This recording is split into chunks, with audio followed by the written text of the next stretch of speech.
வணக்கம். இன்னைக்கு வந்து நம்ம மசாலா பிஸ்கெட் பார்க்க போகிறோம். எண்ணெயில் ஃப்ரை பண்ணி எடுக்கிற பிஸ்கெட். அதுக்கு தேவையான பொருட்கள் என்னென்னு பார்த்தீங்கன்னா, நான் வந்து இன்றைக்கி மைதா வந்து 1/4 கிலோ போல் மைதா எடுத்திருக்கேன். இந்த 1/4 கிலோ மைதாக்கு வந்து பார்த்தீங்கன்னா 1 டீஸ்பூன் பெப்பரை வந்து லைட்டாக இடித்து எடுத்து வச்சுருக்கேன். 1 டீஸ்பூன் ஜீரகம் எடுத்திருக்கேன்.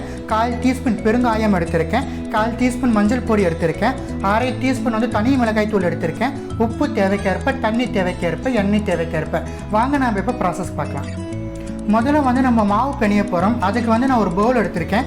இப்போ நம்ம எடுத்து வச்ச மைதாவை ஷிஃப்ட் பண்ணிடலாம் பவுலில். உப்பு தேவைக்கேற்ப ஆட் பண்ணிக்கலாம். நம்ம எடுத்த இந்த எல்லா மசாலாவுமே வந்து மாவில் ஆட் பண்ணிக்கலாம். தனி மிளகாய் தூள் மாவில் ஆட் பண்ணிக்கலாம். நல்லா கலந்து விட்டுடலாம். நல்லா 1 டீஸ்பூன் அளவு நம்ம எண்ணெய் ஆட் பண்ணிக்கலாம். எண்ணெய் ஆட் பண்ணிவிட்டு நல்லா கலந்து விட்டுடலாம். கொஞ்சம் கொஞ்சமாக தண்ணி விட்டுட்டு வந்து நம்ம மாவு வந்து சப்பாத்தி மாவு பதத்துக்கு பிணைஞ்சிக்கலாம். மாவு வந்து பாருங்கள், சப்பாத்தி மாவு பதத்துக்கு நான் வந்து பிணைஞ்சி வச்சுருக்கேன். ஒரு 5 நிமிஷம் போல் ரெஸ்ட் கொடுத்துட்டு நம்ம வந்து மாவை வந்து விரிக்க ஆரம்பிச்சிடலாம். 5 மினிட்ஸ் போல் ஆயிடுச்சு. பாருங்கள், மாவை வந்து ஈக்குவல் பார்ட்ஸாக பிரிச்சுட்டேன். இப்போ வந்து நம்ம சப்பாத்தி கத்தியில் வச்சு நம்ம விரிச்சிடலாம் மாவை. ஸோ சப்பாத்தி கத்தியில் நம்ம மாவை வச்சுட்டு நம்ம மாவை வந்து விரிக்க ஆரம்பிச்சிட்டோம். எக்ஸ்ட்ராவாக மைதா எதுவும் சேர்க்கக்கூடாது. நம்ம இப்படியே தான் விரிக்கணும். ரொம்ப தின்னாக விரிக்க தேவையில்ல, கொஞ்சம் திக்னஸோடு வச்சுக்கலாம்.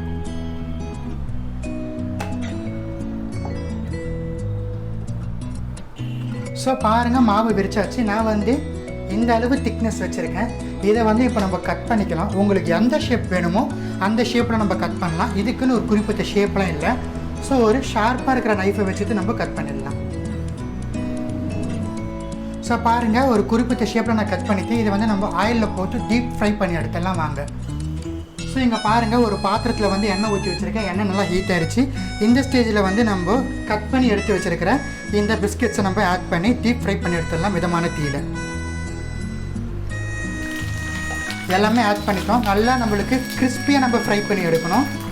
ஸோ கிறிஸ்பாகிற வரைக்கும் நம்மளுக்கு மிதமான தீயில் ஃப்ரை பண்ணணும்.